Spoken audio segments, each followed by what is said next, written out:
Shalom. Selamat hari Minggu bagi kita semua. Marilah kita bersatu dalam doa.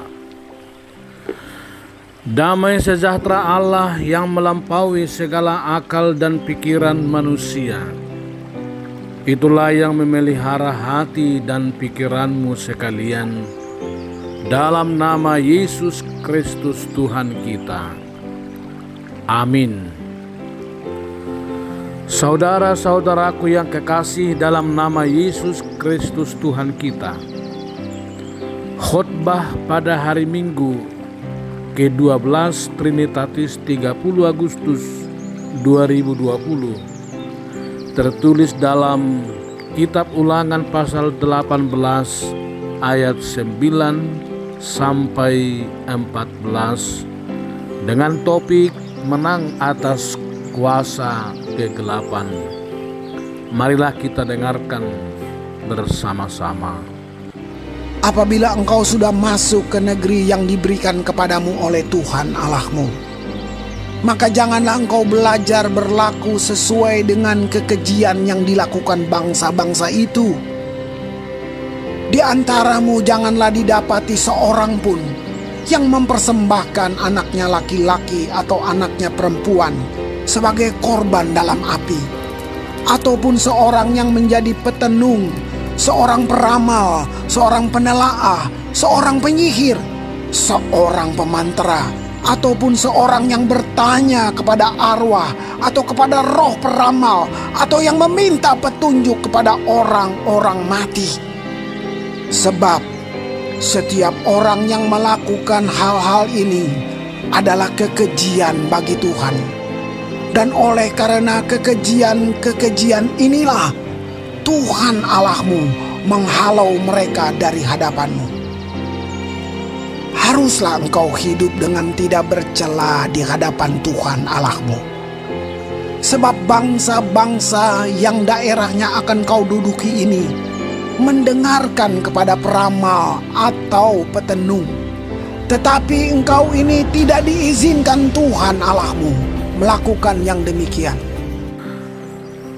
Saudaraku yang kekasih dalam nama Yesus Kristus Tuhan kita, menang atas kuasa kegelapan, itulah seruan firman Tuhan bagi kita pada Minggu ke-12 Trinitatis ini. Kegelapan yang selalu berkaitan dengan okultisme menjadi tantangan tersendiri meskipun kita sudah berada di zaman modern, bahkan setelah kita menghidupi firman Allah. Awalnya seruan ini disampaikan oleh Tuhan kepada bangsa Israel saat mereka memasuki negeri yang telah dijanjikan.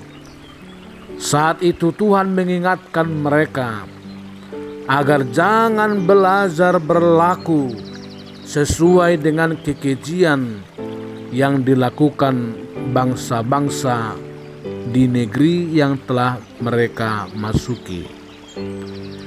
Tuhan mengingatkan umat Israel memiliki sikap yang harus berbeda dengan yang dimiliki bangsa-bangsa setempat.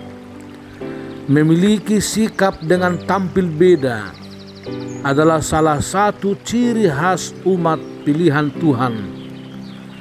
Tidak ikut-ikutan dengan keadaan setempat, tetapi justru menggarami sebagai umat yang telah diutus Tuhan untuk membawa keselamatan di tengah-tengah negeri yang dijanjikan.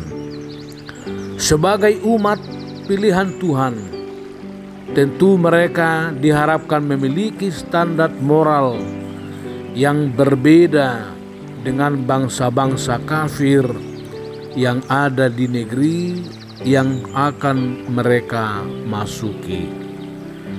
Melalui firman Tuhan ini, Tuhan mengingatkan agar umat pilihan Tuhan memiliki moral tunggal sebagai bangsa pilihan, bukan memiliki moral ganda yang bisa di satu sisi menyembah Tuhan, tetapi di sisi lain menghujat Allah melalui tindakan sehari-hari. Umat pilihan harus memiliki moral tunggal, supaya jangan di sisi satu mereka menyanyikan Allah melalui mulutnya, tetapi di sisi lain mereka mencibir sesamanya di tengah-tengah hidup mereka sendiri. Supaya jangan mereka di satu sisi berdoa dengan khusyuk kepada Allah, namun di sisi lain mereka berupaya menyingkirkan sesama yang sekaligus juga umat Tuhan yang Tuhan kasihi. Saudaraku yang kekasih, melawan kuasa kegelapan menjadi sebuah gerakan yang harus selalu kita baharui, meskipun di tengah-tengah zaman yang sudah sangat modern. Bahkan sebagai orang yang sudah mengaku orang yang sudah percaya di hadapan Allah.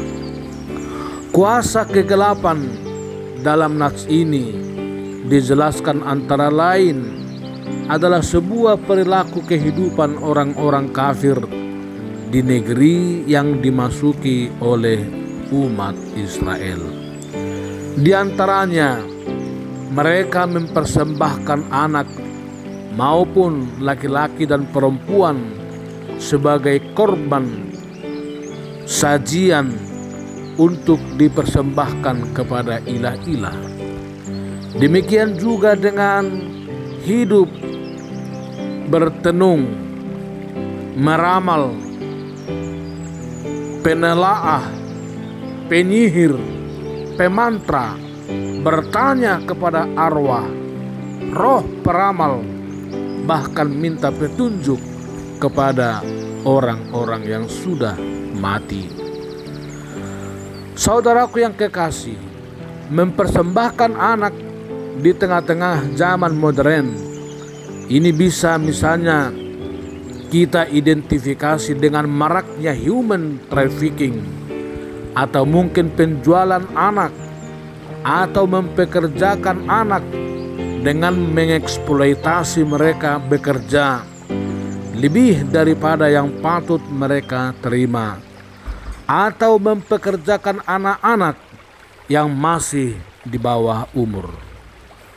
Roh petenung atau peramal atau penelaah maupun penyihir, pemantra, roh peramal dan lain-lain juga kita dapati di tengah-tengah keseharian hidup kita. Misalnya meramal hidup dengan garis tangan, meramal hidup dengan horoskop, meramal hidup dengan mimpi, dan hal-hal lain yang sangat bertentangan dengan firman Tuhan.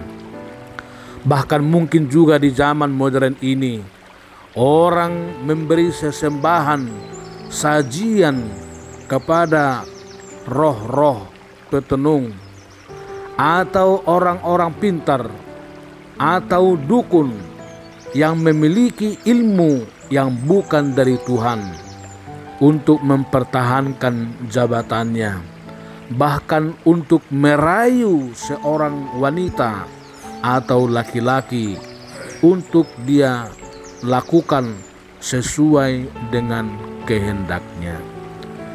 Inilah ciri-ciri hidup lama meskipun di zaman modern yang harus kita singkirkan jauh-jauh dari hidup kita sebagai orang percaya. Saudaraku yang kekasih, Tuhan menghendaki agar setiap orang yang percaya menjauhi diri dari tindakan-tindakan seperti itu. Tuhan menyebutkan dalam ayat 12 bahwa perilaku kafir seperti itu adalah kekejian bagi Tuhan. Dan dalam ayat 12 disebutkan, sesungguhnya Tuhan memberikan tanah negeri itu kepada bangsa Israel dengan satu alasan yang perlu kita simak dalam ayat 12. Tuhan menghalau bangsa itu di hadapan mereka karena perilaku tindakan mereka sesungguhnya adalah kekejian bagi Tuhan. Di sisi lain, Tuhan juga memberi tempat kepada bangsa Israel memasuki tanah yang dijanjikan, sekaligus dengan sebuah misi melawan kekafiran, memasuki tanah itu dengan firman Allah yang harus menjadi panduan dan kompas, standar moral, etika yang harus mereka junjung tinggi dalam keseharian hidup mereka.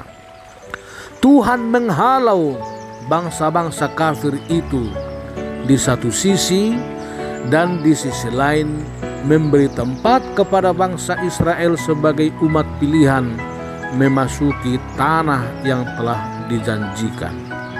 Itu berarti Allah tidak dapat hidup menyatu dengan perilaku kekafiran, dengan perilaku kegelapan, karena semua itu adalah kekejian bagi Tuhan. Saudaraku yang kekasih, Petrus dalam 1 Petrus 2 ayat 9 mengatakan, tetapi kamulah bangsa yang terpilih, imamat yang rajani, bangsa yang kudus, umat kepunyaan Allah sendiri, supaya kamu memberitakan perbuatan-perbuatan besar dari Dia yang telah memanggil kamu keluar dari kegelapan. Itu artinya, sebagai bangsa pilihan Tuhan, sebagai umat yang Tuhan pilih, hidup mereka, perilaku mereka, moral mereka melekat dengan standar moral yang telah ditentukan oleh Tuhan untuk mereka hidupi. Saudaraku yang kekasih, minggu ini menyerukan kita untuk melawan segala kuasa kegelapan dalam hidup kita sehari-hari, baik pribadi lepas pribadi, baik di tengah-tengah keluarga dan juga di tengah-tengah gereja. Tuhan Yesus adalah terang dunia, dan Dialah pandu dan kompas bagi kita untuk senantiasa hidup dalam terang itu sendiri, sekaligus senjata bagi kita untuk melawan kegelapan. Dalam ayat 12 Yohanes pasal 8 disebutkan, Yesus adalah terang dunia. Barang siapa ikut akan Aku, ia tidak akan berjalan dalam kegelapan, melainkan akan menang, dan terang akan menaungi hidupnya. Selamat memerangi kegelapan, dan selamat menghidupi terang Tuhan di dalam Yesus Kristus Tuhan kita. Amin.